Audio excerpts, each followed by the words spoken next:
Les habla su profesor Aquiles Torrealba. Bienvenidos a nuestra primera clase de herramientas de apoyo.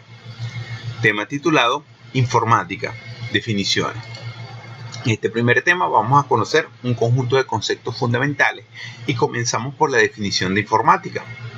Conjunto de conocimientos teóricos y prácticos relativos al ámbito de la ciencia y de la tecnología que se combinan para posibilitar el tratamiento racional y automático de la información mediante sistemas informáticos o computadoras, cuyas tareas principales son almacenar, procesar y transmitir la información.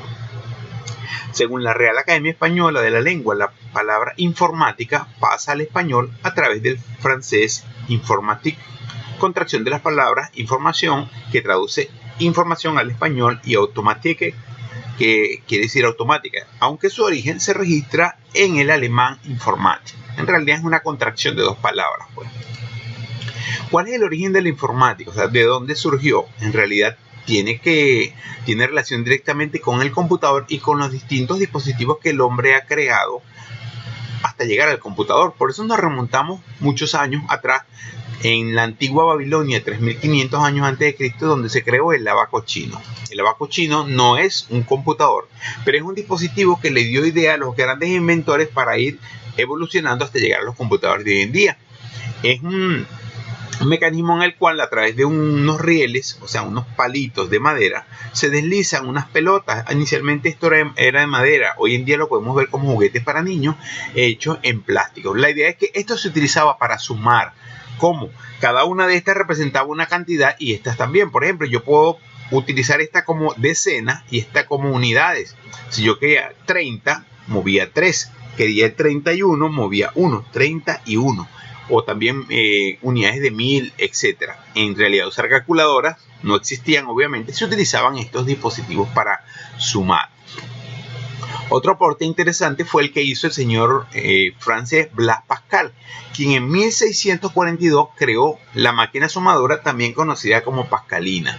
Una máquina como la que ven en la imagen, de unos 30 centímetros, una caja de metal, que utilizaba un sistema de engranajes, así como un reloj, unas tuerquitas que se van moviendo, y cada una, al dar una vuelta, activaba otra, y esto representaban los números o dígitos.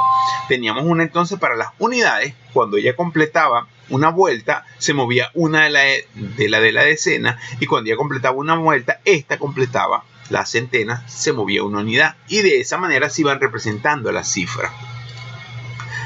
Posteriormente, estas ideas fueron mejoradas por el señor Gottfried von Leibniz, quien en 1673 creó una máquina que sumaba, restaba, dividía y multiplicaba. Entonces tomó las mismas ideas de Pascal. Sin embargo, si tú puedes con los engranajes sumar, si tú retrocedes, resta. Y si sumas varias veces, es como si estuvieras multiplicando. Y si restas varias veces, es como si estuvieras dividiendo. Recuerda que la división es una abreviación de la resta y la multiplicación es una abreviación de la suma. Este principio básico también lo usa el computador, puesto que él básicamente lo que hace es sumar y a partir de ahí hace todo. Eso lo conoceremos posteriormente. Este es el aporte de Joseph Mary Jacquard, que creó el telar automático de Jacquard. Aclaramos lo que nos referimos con automático. Un dispositivo automático es aquel que puede trabajar normalmente con solamente darle un botón y no hay que estar constantemente pegado ahí dándole los datos o la información. Eso sería un dispositivo mecánico. Bueno, él pensó que para crear un tejido, o sabía que para crear un tejido había que combinar varios hilos en ciertos colores y secuencias, pero tenía que estar constantemente haciendo los cambios. Ese patrón de trabajo lo estableció en una cinta de cartón que tenía perforaciones, como la observan acá. Entonces, en esas perforaciones permitían que pasara o no pasara una aguja. Tú cambiabas el orden de las perforaciones, se cambiaba el orden en que pasaban las agujas y podías tener un tejido distinto. Este principio de perforado o no, hoy en día es asociado en el computador con la posibilidad de tener un 0 o un 1, o estar magnetizado o no. Entonces no era un computador, pero es un principio básico que se utilizó para los computadores de hoy en día. En el siglo XIX, el señor Charles Babbage creó una máquina que se llamó la máquina analítica o máquina diferencial, basado en lo de Pascal y Leibniz, una máquina que ahora podía resolver ecuaciones diferenciales. Aquí la vemos en el gráfico. Sin embargo, fíjense lo interesante, esta máquina nunca estuvo totalmente operativa, él no la culminó, pero sus estudios, sus aportes, sus anotaciones, las utilizaron otros inventores para ir mejorando y poder llegar a las máquinas que existen hoy en día. El señor Hermann Hollerith en 1880 creó la máquina de tarjetas perforadas. Recuerden que los países, para poder tener una producción, una estimación de cuánta medicina, cuánta vivienda, cuánto alimento se necesita, debe contar la población y se hace un proceso que se llama censo. Los americanos se encontraban con el problema de que el censo duraba 11 años en procesarse la información, o sea que mientras tú totalizabas, ya habrían personas muertas, habrían personas que habían nacido y los datos entonces se alejaban de la realidad. Buscaron a alguien que les permitiera un mecanismo de procesar esto de una manera más adecuada, y este fue el señor Hermann Hollerith. Él creó una máquina que se llamó la máquina de tarjetas perforadas. En realidad era un conjunto de máquinas. Una recibía unas tarjetas de cartón, le hacía perforaciones, la otra la leía y la otra las procesaba. Esto utilizaba entonces una tarjeta, normalmente de cartón, así como el material de las carpetas Manila, donde estaban todos los números y caracteres.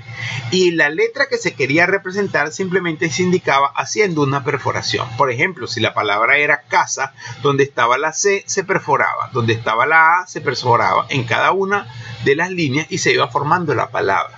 Claro, para crear un nombre completo de personal se necesitaban varias tarjetas, pero sin embargo fue un proceso que ayudó muchísimo, puesto que permitió que los datos del censo, que antes se procesaban en 11 años, ahora se procesaran apenas en 3 años. Todavía es mucho tiempo para las máquinas de hoy en día, pero en aquel momento fue un avance de verdad significativo.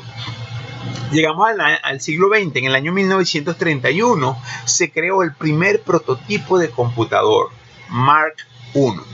¿Por qué prototipo? Porque no era un computador automático que tú le dieras un botón y él hiciera todo. Tenía que tener un conjunto de operadores haciendo cada una de las etapas. Además que era un computador de un tamaño monstruoso. Fíjense, ahí vemos un salón, ocupa toda la pared.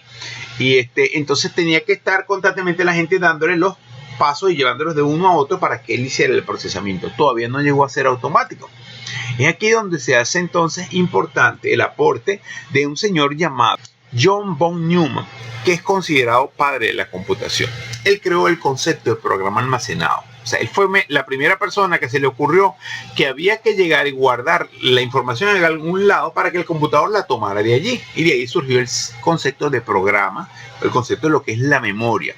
Ya con esto, entonces yo podría crear máquinas que tuvieran la información allí y de ahí la van tomando y procesando. Entonces se pudo crear el primer computador electrónico, que se llamó ENIAC, en el año 1946. El ENIAC es un nombre que proviene de un acróstico, es decir, se toman las letras iniciales de las palabras Electronic Numerical Integrator and Calculator, calculador e integrador electrónico numérico, y formamos la palabra ENIAC. Ese sí fue considerado el primer computador. Claro, no era un computador convencional como los que conocemos hoy en día. Era un computador que tenía unas características muy particulares como la siguiente. Primero, utilizaba 18.000 tubos de vacío. Eso producía una gran cantidad de vibraciones y de calor. Por eso siempre el computador estuvo en áreas frías. Tenía un peso de 30 toneladas. Como hablar como de 5 o 6 elefantes. Ocupaban 150 metros cuadrados. Sería como 4 salones de clase o un apartamento bastante cómodo. Y realizaba 300 operaciones por segundo. En aquel momento era una maravilla. Hoy en día es una porquería, puesto que ningún computador tiene una velocidad tan pobre. Pero en aquel momento, estamos hablando de 1946, eso fue un boom. De hecho, ahí vemos una imagen de lo que es el ENIAC. Como verán, el conjunto de tubos electrónicos y cables era todo un salón donde estaban los componentes de ese computador. A partir de allí, el crecimiento de la computación fue rápido y vertiginoso. De hecho, la historia de la informática se divide en varias partes. Primero se habla de los antecedentes, todo lo que se hizo hasta crear el primer computador. Después de eso vienen las generaciones, porque los computadores fueron evolucionando tan rápido que se crearon computadores de características distintas que se llamaron generaciones. Y después de las generaciones es que vienen ya las tendencias futuras. Posteriormente hablaremos de eso. Vamos a hablar ahora de las áreas de aplicación de la informática. Son muchas, sin embargo yo recogí aquí las principales para que tengamos una noción de hacia dónde va la informática. Bueno, primero tenemos la informática jurídica. Se refiere al procesamiento automatizado de la información al ámbito del derecho. Permite organizar el tratamiento de la información jurídica en términos de trabajo administrativo. La informática jurídica de gestión, llevar todos esos papeleos. Imagínense lo que es un juicio que lleva varias sentencias y poder hacer una búsqueda de organización de los datos. Almacenamiento, procesamiento y recuperación de documentos, lo que se llama la informática jurídica documental. E incluso se emplean soluciones y decisiones jurídicas, informática jurídica decisoria, es decir, una aplicación donde tú suministras la información y en base a todo eso ya te puede emitir un resultado de cuál podría ser el veredicto. Tenemos la informática administrativa, una de las más difundidas, dice la aplicación de las tecnologías de la información para automatizar, agilizar y optimizar los procedimientos relacionados con las áreas propias de la administración. Fundamental hoy día para el funcionamiento eficiente de la empresa, abarcando áreas como la finanza, la contabilidad, el mercadeo, la producción, recursos humanos. Prácticamente toda la administración de las empresas se lleva hoy en día gracias a los computadores. La informática forense, cuando habla de forense se imagina los muertos o los cadáveres, no necesariamente. Dice que combina el rigor de las ciencias forenses con los conocimientos de la tecnología y la información para recolectar, preservar y aportar pruebas o evidencias válidas de cara a un proceso legal en caso de delito informático. Cuando la gente se interviene en un software o modifica la información, hace un plagio de un software o maneja las aplicaciones de otra organización de manera indebida. Así como para ofrecer métodos de prevención, protección, análisis e identificación de amenazas a la seguridad informática de una persona, empresa u organización.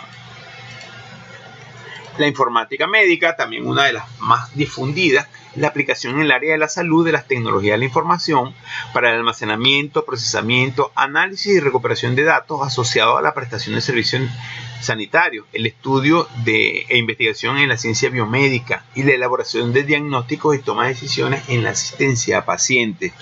Fíjense que es tal el avance que existen carreras dedicadas a la biomedicina. Hay personas que estudian 5 años para titularse en el área de manejo de los distintos componentes electrónicos que apoyan el área médica. Y la informática de gestión, que también conocida como informática del negocio, es una disciplina de estudio que contempla la aplicación de la informática en el área gerencial. Presenta una confluencia interdisciplinaria entre gestión empresarial e ingeniería. Su campo de aplicación está enfocado a la creación y mantenimiento de software, así como al análisis y gestión de proyectos dentro de una empresa. O sea, todas aquellas aplicaciones que van a apoyar al gerente, a la toma de decisiones, al que lleve el seguimiento de un proyecto, cuánto se ha gastado, cuánto tiempo le falta para finalizar, cuántos recursos requiere, o llevar las estadísticas de su venta, de sus tendencias, de sus productos. Es un área muy importante de aplicación de la informática. Esto cubre la primera parte del tema. En la próxima presentación veremos la siguiente parte.